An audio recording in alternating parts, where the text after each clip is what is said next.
Good afternoon, everybody. Welcome to Desire to Inspire.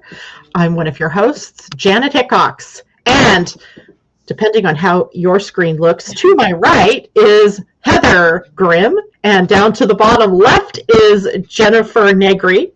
And you can see in one corner, I'm not sure which, is Amy Patty Colvin, who is our special guest for the day. How are you, ladies? Right. A little harried, right? Trying to get home from work and switch gears. At least for you, Jennifer. Heather, Amy, and I have all been at home today, I think. Right, doing our work from home. Well, it's good to be with you, ladies. This is our first show of 2023. And we have a pretty powerful theme today with meditation and breath work. And, no matter what's going on in your life, no matter how much skill you think you have or don't have, meditation is something that's good for everybody. And let me introduce, or Amy, I'm going to have you introduce yourself. Tell us a little bit about who you are, what you do, what you love. And then we'll kind of dive into this subject because there's a lot of juicy things that we can do and practices I hope that we can try during our time together today. So Absolutely. Well, thank you, Janet. Thank you, Jennifer and Heather, for having me here with you guys today. So I teach a form of meditation that is largely based in Taoism. And I have been studying with a teacher for almost 30 years. I did a certification program for the passion cultivation training that Stanford built the curriculum around.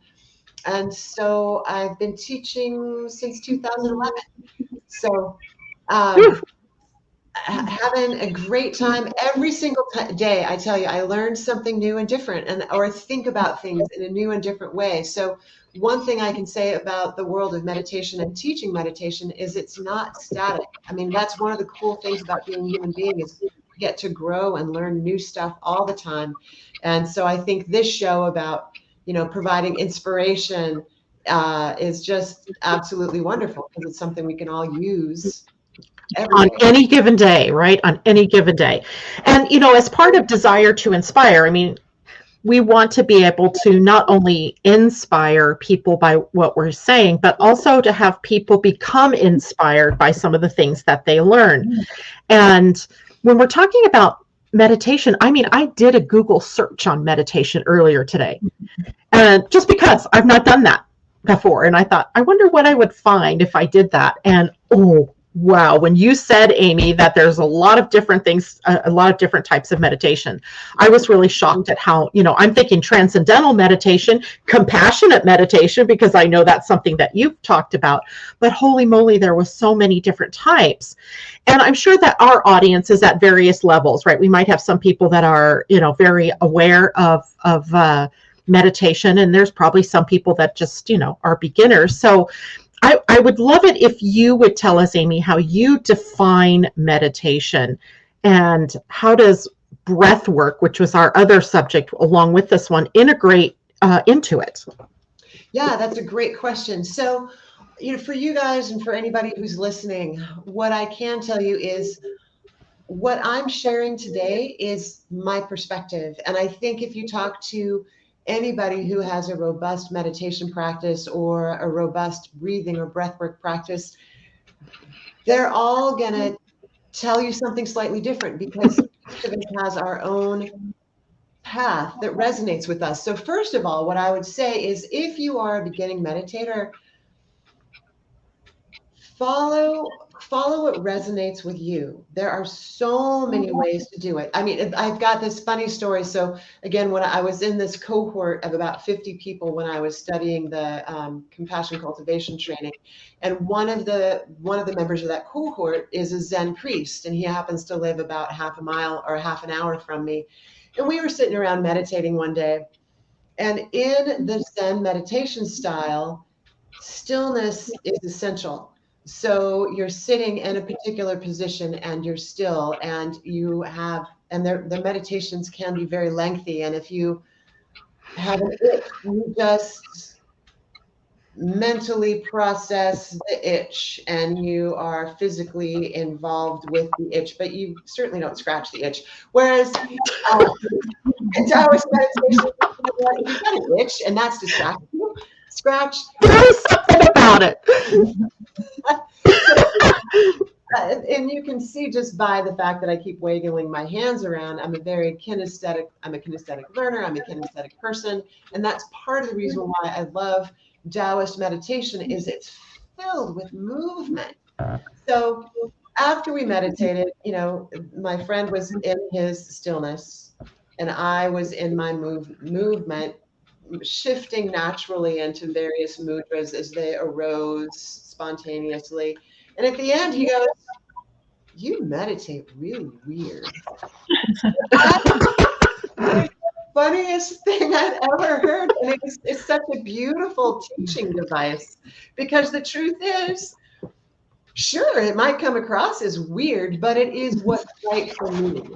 For me, sitting in complete stillness and ignoring your bodily distress is weird.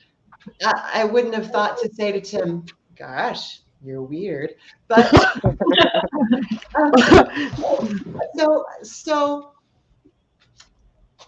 all that is to say, find the thing that works for you as you're learning. The other thing that I would say, especially to people who are coming into meditation newly, is find someone to learn with. You can read all the books about spirituality that you want to read, and every single book is going to give you a different perspective. You can listen to guided meditations on Headspace, on Insight Timer, on Idanam. I'm one of 10 teachers on Idanam. I'm one of 1,000 on Insight Timer. None of that is really going to get you to that heartfelt space of learning what is right for you on your own spiritual path. That's why I've studied with my longtime teacher. He's sitting in the window, picture of him. Why I've been with him for 30 years, and I go and spend time with him almost every single year in a weekend workshop and a week-long workshop. He's starting to do stuff over Zoom now. There's something so valuable in finding a teacher that can talk with you and listen to you and answer your questions. So that's what I'll say about meditation. So my practice, which I'll share with all of you today, is this Taoist practice. It's a middle way.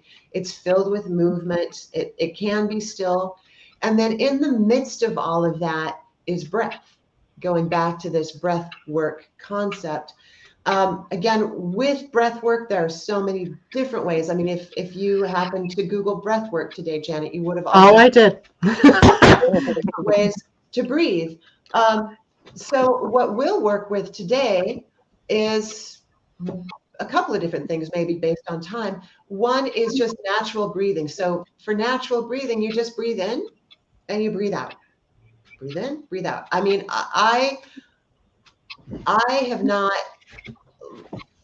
studied any of the, block one nostril and breathe in fast 5 times and block the other nostril. That is a valid breathing technique. It's not one that I know. It's not one that I teach.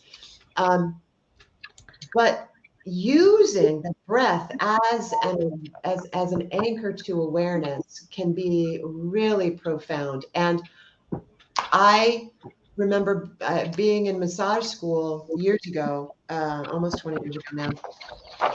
And one of the instructors came up to me. We was doing a shiatsu weekend workshop, and she said, "You breathe enough, Amy, to stay alive.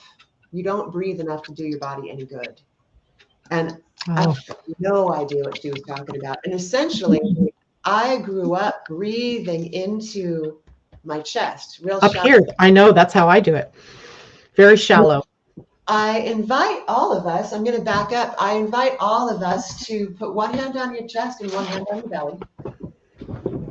And just breathe the way you would ordinarily breathe, and just notice your breath. Notice if your hands move. Notice which hand moves. If they move, notice if they don't move at all. So we'll take 10 seconds and breathe.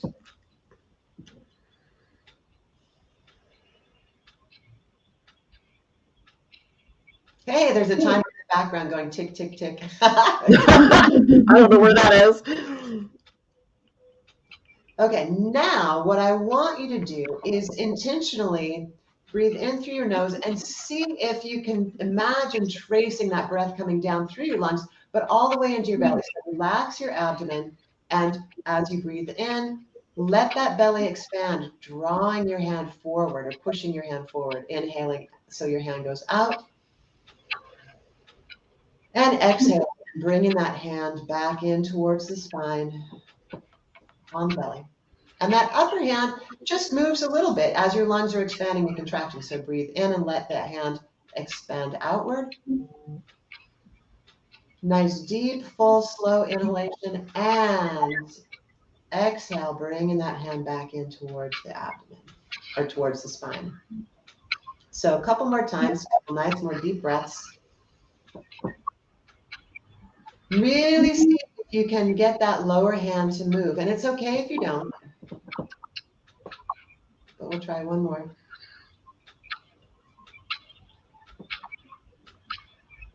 Okay, now let's just check in real quick. 3 of you who are here on my screen with me, how many of you, hands in the air, could feel that hand on your abdomen expanding outward and going back to the spine? On the first try? Well, at all, eventually. Yeah, eventually. But Okay. it felt like fake breathing. Like I'm having to force it to do that because apparently that's not the natural way that I breathe. So backing up, thinking about what you felt when you very first started, what were your hands doing the very first moment when I said, okay, let's put your hands here and breathe? What was happening at that moment? It was just up here in the more? Yeah, it was up here in the upper chest. Okay. So welcome to being human. Yes. Without practice, that's where most of us breathe all the time. So, and it's all right here. So a goal, and this is where working with a teacher can come into, it has such value, is that we could actually spend time working on, okay, let's get that abdomen to expand and contract. With time, and it certainly took me a lot of time, I now, when I just breathe naturally, my abdomen expands and contracts because I've trained myself to let this settle, and really I'm breathing from the belly. But it takes time and it takes practice. So one more quick breathing exercise since we're on it. Go ahead and just for fun, put your hands back on your chest and on your belly. And this time, we're going to breathe in for a count of 4. So I'll count it 1, 2, 3, 4, and then hold that breath for 4. 1, 2, 3, 4, and then exhale for 4. Out your nose, out your mouth, the other way is fine. 2, 3, 4, and pause again for 4. 1, 2, 3, 4. So I'm going to count inside my head, and you all can count inside your head. Let's do that again. In for 4. Pause for 4. Out for 4.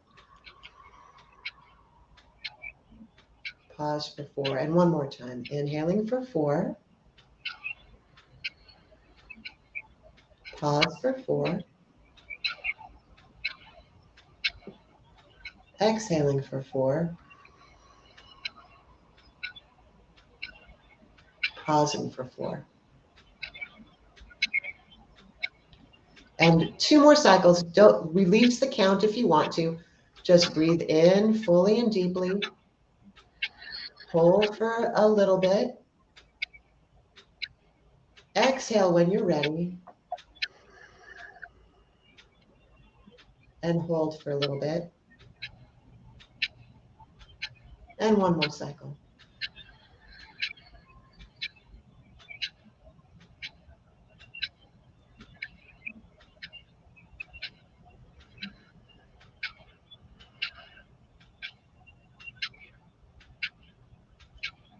Okay. Share with me what you noticed. Share with you what? What you noticed. Did you notice anything? It got easier to breathe, feel my belly expanding and contracting. Okay. What about you girls? At first I was really like just trying to focus on getting the breathing pattern down, but yes, it did get easier. Yeah. Okay. And I felt like when I first started, because I was so focused on the counting, that I was like definitely chest breathing more than I was using my stomach still.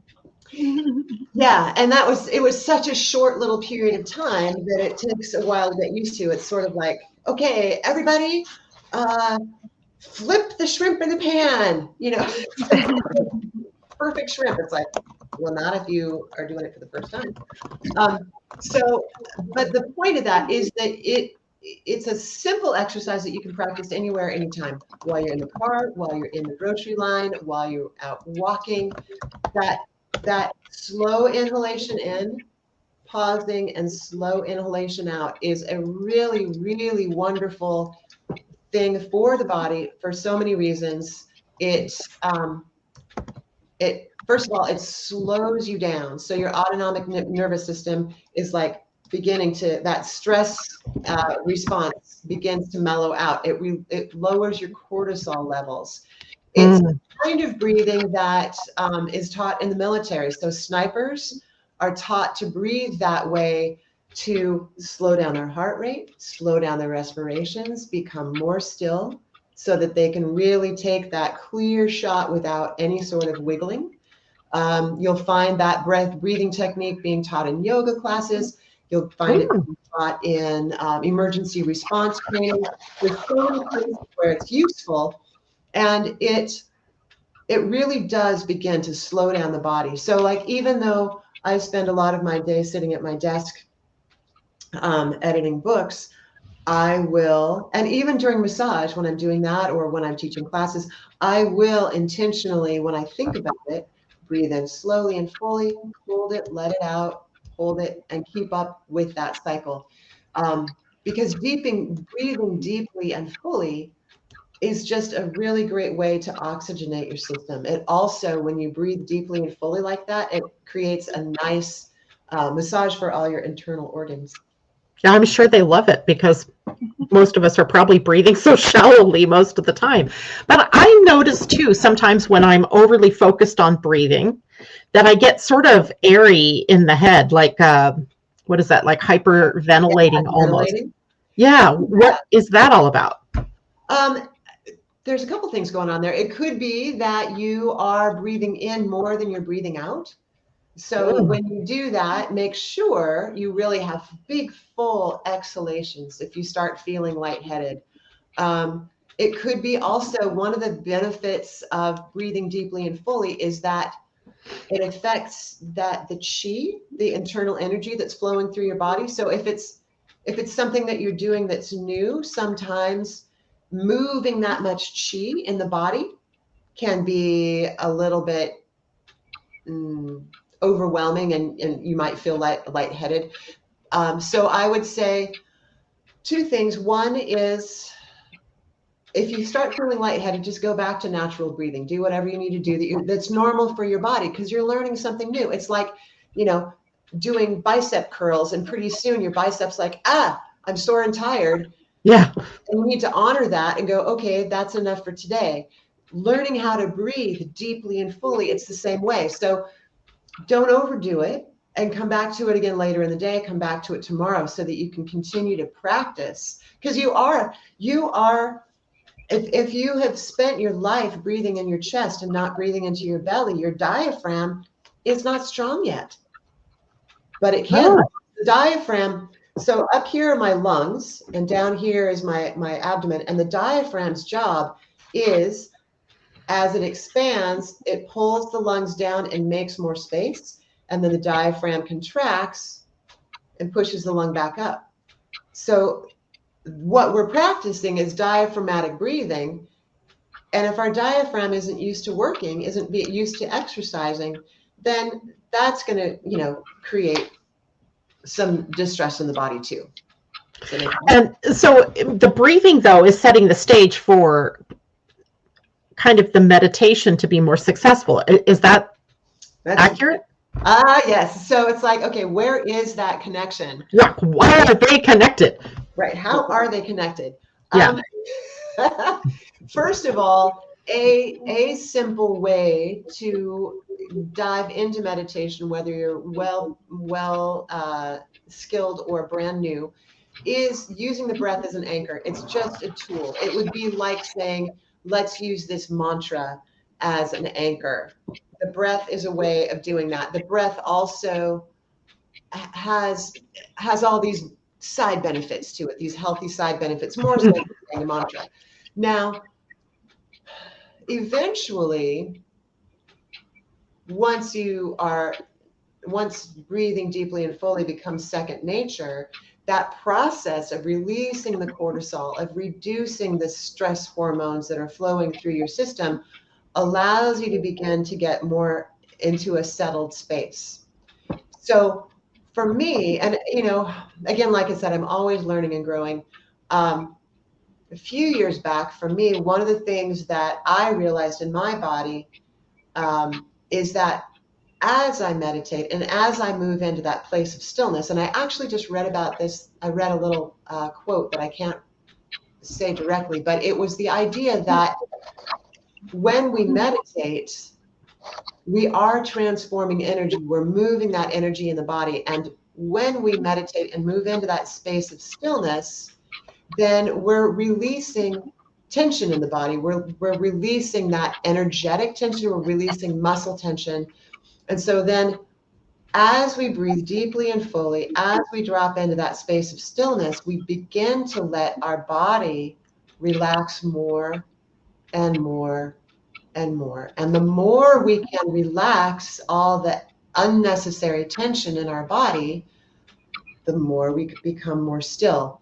And for me, an aspect of meditation that differentiates meditation from mindfulness is in that space of stillness, we connect to our higher self, our divine within, that essence that makes us unique. Whereas with mindfulness, I can be mindful of my breathing and not open my heart up to that higher self. I can be mindful of my posture. I can be mindful of what I'm eating. I can be mindful in whatever I'm doing. And I think that, like breathing, mindfulness is an entree into meditation. Mm-hmm. Hard to drop into a meditation when you're doing the grocery list in your head, right? The laundry list of things. Oh, yeah, and I've got to go here, and I've got to go do that, and don't forget this. Uh-huh. And as humans, our brains go all the time. That's natural. And in the society that we all live in, we've trained ourselves to do that. So what we have to do is retrain our brains to have moments of stillness. So if I understand you correctly, Amy, what you're saying is there really is a difference between mindfulness and meditation. For me, yes. Yeah. And many folks that I talk to, I find that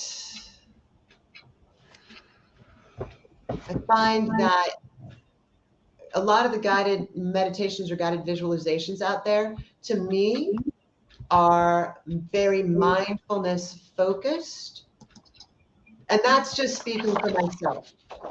I don't drop into that space of stillness and connection with my higher self when I'm listening to a guided meditation.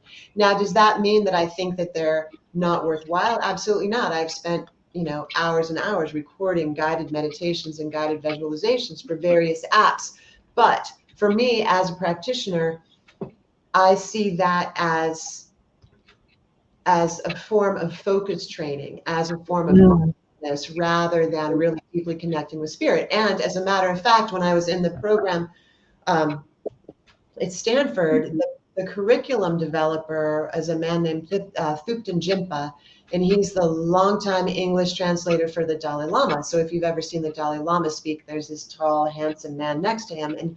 And we had an opportunity to have a Q&A session with him. And within the compassion cultivation training curriculum, guided meditation is very, very important. There is a meditation that you listen to for the entire week before you go back for the next week's class. So I said to him, this is very foreign to me in my home practice, because in my Taoist meditation practice, we don't use guided meditations at all. And I said, did you incorporate these so that a Western audience could access these skills more easily? And I loved his answer. He said, no, that in reality, in Tibetan Buddhism, guided meditation is a very essential form of focus training. And I really liked that. So to me, it helped me embrace the idea of guided meditation. It is focus training. It is cultivating mindfulness. Yeah, yeah. And in order to get that crazy spinning mind to slow down, we have to learn how to focus our brains. So it's this arc, I feel, from, busy brain to starting to have some focus training. I'm using this guided meditation to help me focus. Okay, now I can stay still enough if I'm just following my breath. And now I can be in that still space where my heart is open to my higher wisdom, and I don't need any tools at all. Yeah, I find that guided meditation helped, especially if I'm crazed in my head, like there's a lot going on, that a guided meditation is going to give me something for my mind to focus on. And then I can actually go into the relaxation and I can go into the enjoyment. But as soon as it's over, it's done, right? I'm done. Mm-hmm. So, it's not, it doesn't really bridge over to being, but maybe it's because I haven't really, seen if there's a, progression of that from moving from guided to just plain meditation. Jennifer and Heather, you guys are just new with this whole idea of meditation. What have your experiences been with it? Did you use guided visualization or just breathe, or what? I just do guided for now. I really struggle with quieting the mind. So any tips or tricks you have for that would be very helpful. I'm sure for other people too. I'm sure it's not just me, but quieting the mind is really hard for me. But when I do it, I can get really still. And it feels good, right? Yeah, it's weird. It's really weird, but it's pretty amazing experience. Yeah. I struggle with all of it. Like, I'm so bad at meditation. Like, I don't get much time alone. Yeah. That's the other problem. Finding some kind of time to get any little bit of time alone. I used to wake up early to try. I even set up a little space for myself to start trying to do meditation. And when COVID hit, and me and the kids would go down there and journal, and then we'd try to meditate.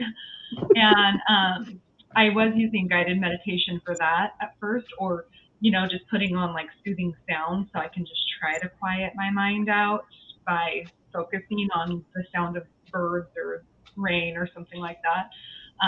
That was probably the most successful I've been, but I definitely need to learn how to find that time and that space again. Make time for it. And that brings up a whole nother thing, is people think they don't have time for meditation.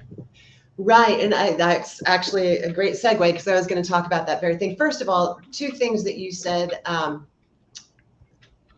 Jennifer, jumped out at me. One is, I'm not very good at this. So people have an expectation of what it's supposed to be like. And I invite, the three of you and everybody who's listening to let go of that expectation. Practicing detachment is huge. It's like, there is no right or wrong. You're choosing to try something. Mm-hmm. You're not great at it yet. It doesn't mean you're bad at it. The other thing, again, this is just from my experience, is in my practice, what matters most is the quality of the experience, not the length of time. You can sit for 15 minutes and go, is it over yet? Is it over yet? You know, you're bouncing your knees, you're tapping your fingers. Is it over yet? God, I can't wait for that ring so I can get up and do something else. That's not really meditating, and it's not really what it's all about. From my perspective, if you can, even just closing your eyes, dropping your gaze, breathing deeply for a moment with the intention of being with self, even if it's 10 seconds, that's a great start. Hmm. So try that right here, right now. So go ahead and drop your gaze, close your eyes. Okay. Have the intention of I'm going to be with myself for the next few moments, and then breathe. Breathe however you want to breathe. You can breathe deeply and fully. That's ideal. That doesn't matter if it's all in your chest, but your intention is I'm sitting with me. I'm holding still. I'm focusing on my breath. I'm opening myself to connect with my higher spirit, with my divine within. Okay, that's it. Stop now. Voila! Yay. That wasn't that hard, right? Except that my mind is like, oh wait, I should uncross my legs and put my feet flat on the floor. Oh, I'm fidgeting. Oh, I should get comfortable. So that too goes back to this whole myth that there has to be a certain amount of time. There's a myth around you have to be in a certain position. Ideally, and I sprung that on you, and so it's fine. Ideally, sure, if you're sitting, you want to sit upright. You want to extend your tailbone down to the ground. You want to reach your crown to the sky. Ideally, you'd have your legs uncrossed, or but if you're standing in the grocery line, just stand there. Drop your gaze for a second. Intentionally, know I'm going to spend the next 15 seconds and I'm going to open myself up to my relationship with my higher self. I'm going to drop my gaze because people will think it's weird if I close my eyes. I'm going to tend to walk into people that way. And voila, you're starting that process. And so, the Taoist path is a middle way path, which means we carry it with us in every moment of every day. And I love it for that very reason. Yes, I have this whole room set aside where I do meditation and I do massage. I'm lucky enough that I have that. We don't all have that luxury. My teacher was telling me of his favorite hobby is gambling. And he would go to the casinos. And he was saying one time he was at a table playing Texas Hold'em, and he looked across the room and saw that there was another dealer who had no one at his table. And the dealer, got up on his stool and he crossed his legs, and right there in the noisy bling, bling, bling casino, he started meditating. So you can do it anywhere, anytime. And there is no right or wrong.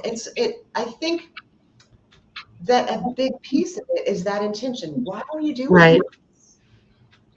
Yeah. I just realized that I could see comments. So I just wanted to share what a couple of people are saying. Tammy Collins, when we were back at the beginning and we were doing the breathing, said that it got really quiet in her mind by doing that breathing. Well done. And someone else, it just says Facebook user, also said it helped to calm the mind. And somebody said the monkey mind, got to give it a banana to keep it still. I don't know what that was. Then also somebody said, I use a mantra to meditate in order to give the mind something to do until I find the grounding stillness on my own. Can you speak to that a little bit? A mantra, like something that you're repeating? Yeah. So there's, like I was saying earlier, breath is a tool. Mantra is a tool.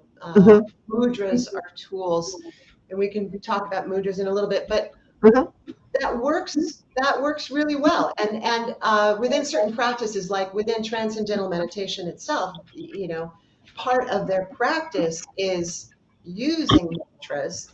There's this really wonderful story about a researcher at Harvard who had hooked up a bunch of students to brainwave, like EEGs for the brain.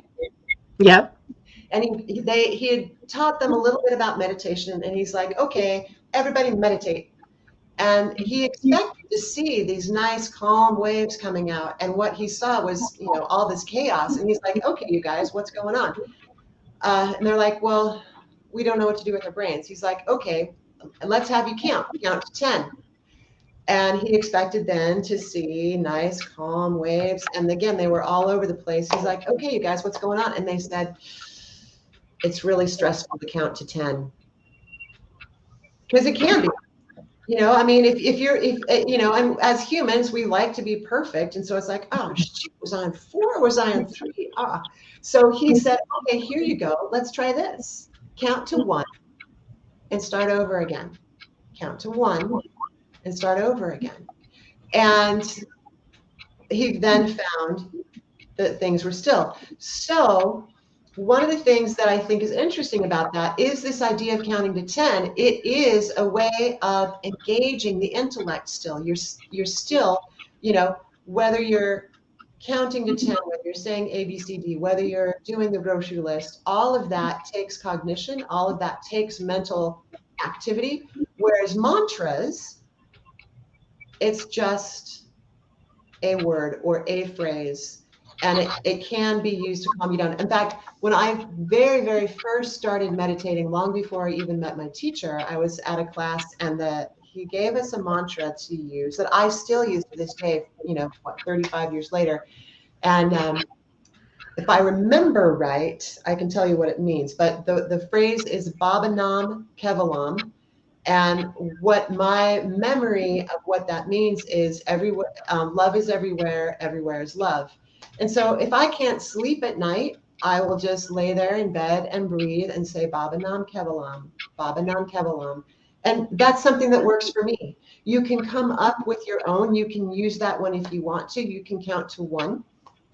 But mantras can be a really delightful way of slowing the brain. So this is a whole different rabbit hole that could be for a different podcast. Everybody has different ways of learning. For me, I'm a very kinesthetic learner. That's the wiggling of the hands, and why movement-oriented practices are really good for me. Some people are auditory learners, and so the idea of saying and hearing themselves say inside their head a word or a phrase can be very calming. Some people are visual learners, and so the idea, some meditation practices, you look at a candle flame and you focus on the candle flame, and that can bring calm. So that's part of going back to in the very beginning when I said find a practice that resonates with you. Yeah. All of us are different human beings, and there's so many ways to actually practice meditation. Sometimes, like for me, walking is a meditation. I don't know what it is about that movement, about moving forward that does that for me. I've heard of people that actually have to lay down to meditate, because if they sit up, like Heather, that she's one that does that.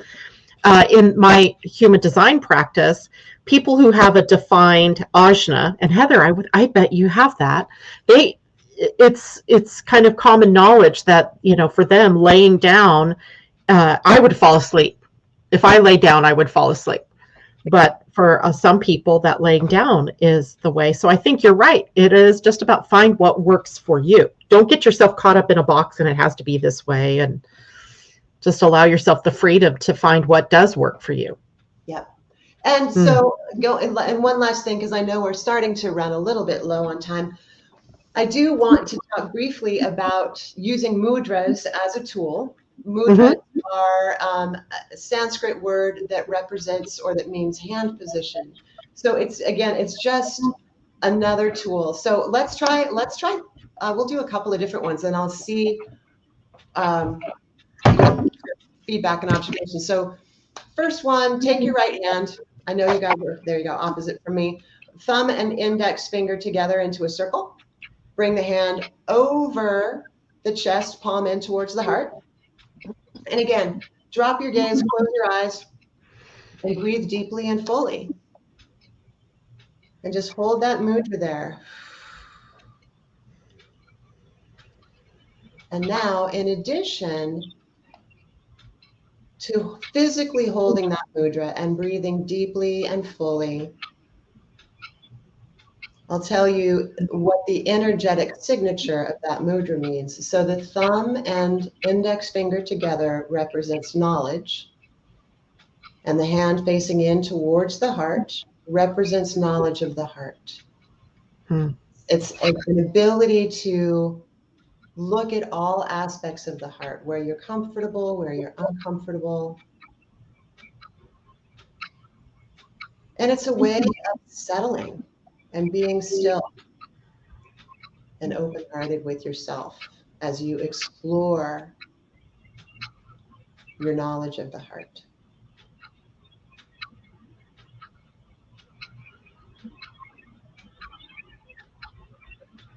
All right, and release that one. Let's see, what next one do I want to do? Let's do this one. This is a nice one too. So you want to take your left hand, bring it shoulder height. Palm is facing out to the far horizon in front. The fingers are pointing straight up. And wait, I lied. Let's use the right hand. We'll do that with the right. I swear. Not because of the other, but in the series that I teach, the right hand is up. The left hand is just resting palm up on your thigh or on your knee. And again, drop your gaze, close your eyes, whichever is more comfortable for you. Breathe deeply and fully.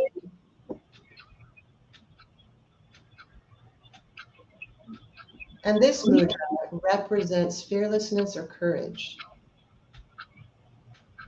And it can be used for yourself if you're struggling with a problem, or it can be used to extend fearlessness and courage out to all beings, known and unknown, to be of service and support of others.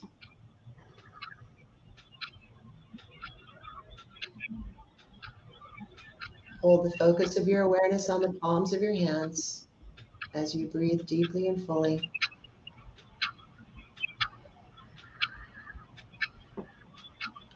And go ahead and release that mudra.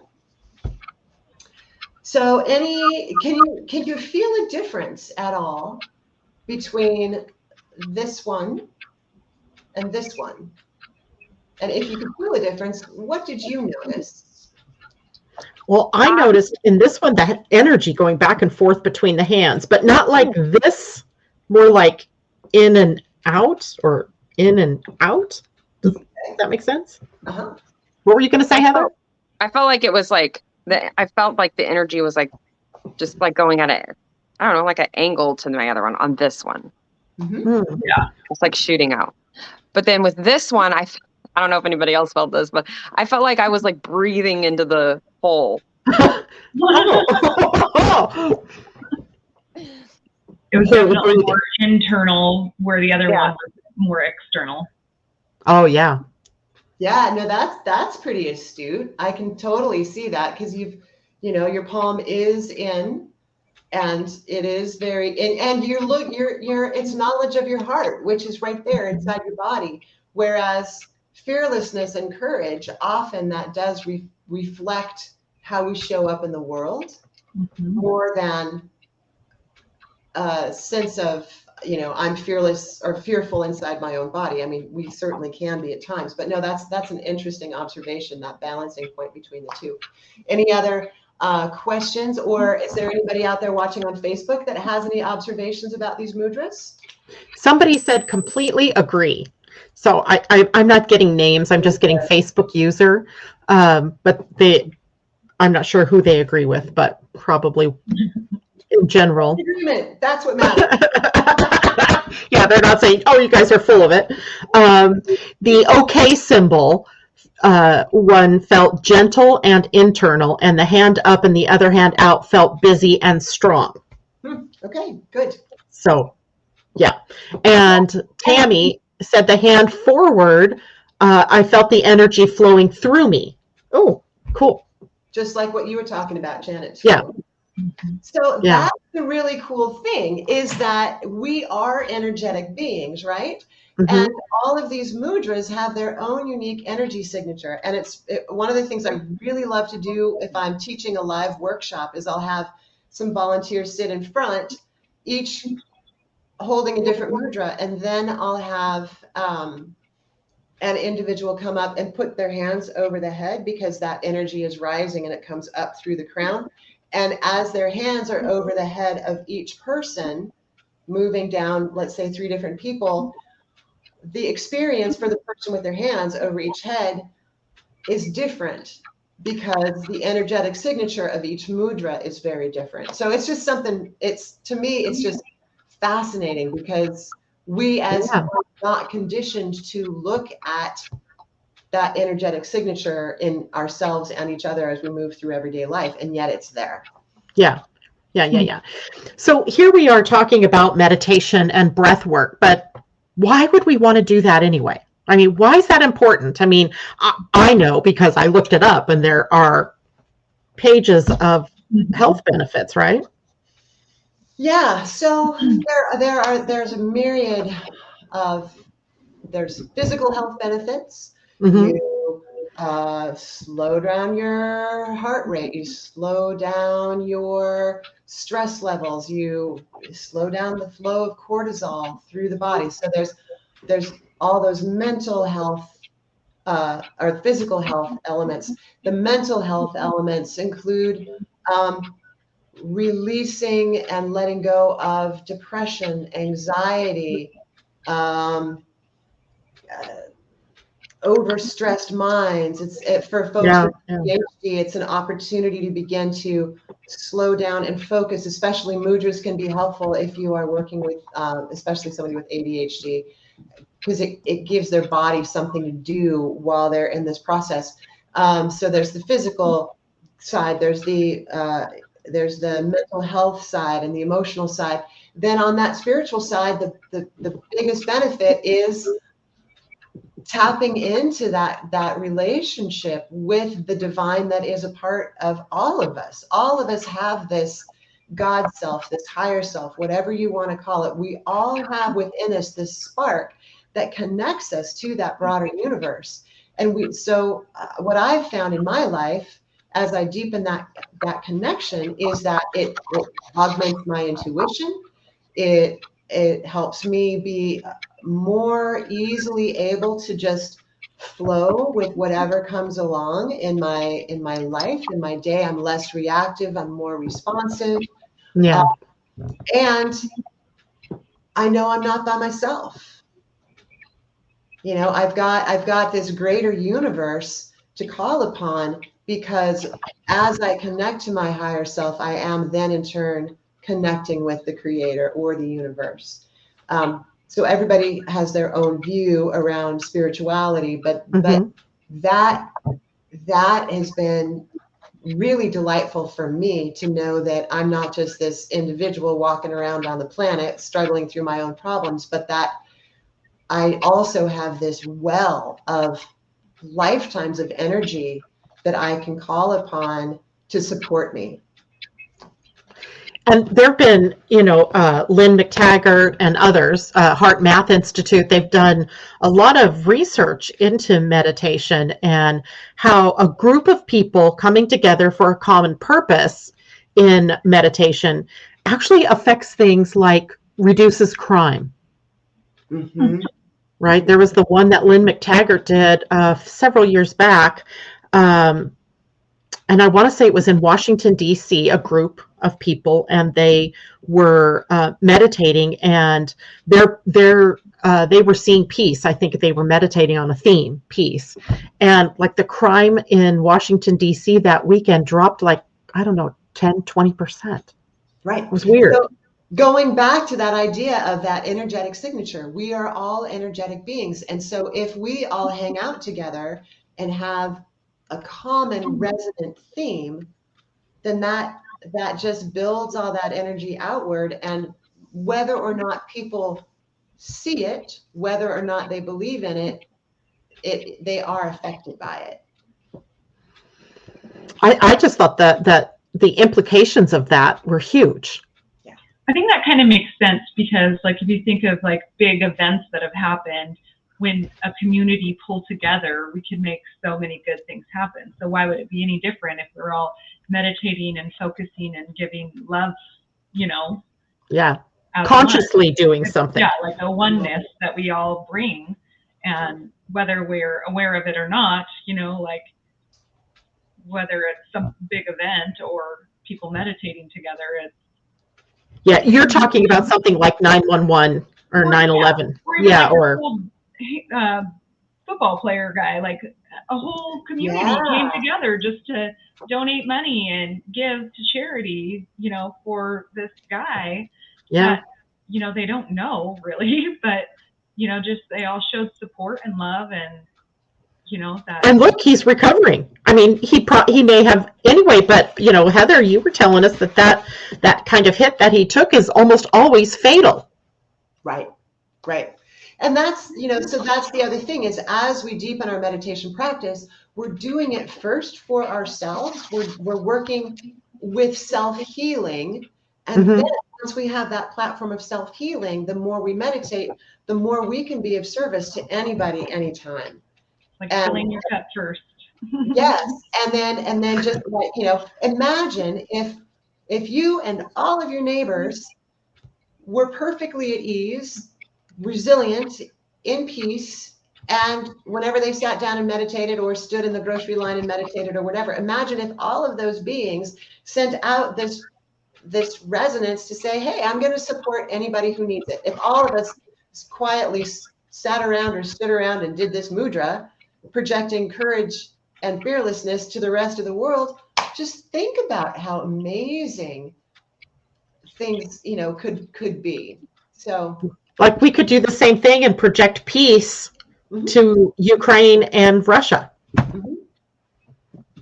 I mean, I'm sure there are plenty of people that have thought of that already and are doing that, but It's funny because it goes both ways. I feel like if somebody's, you know, projecting, you know, frustration and anger all day, you know, you're likely to pick up on that energy, right? So, Right. I mean, it only makes sense that if we projected what's good and whole in each and every one of us, that everybody else would be wholesome and happy because we're just spreading the love.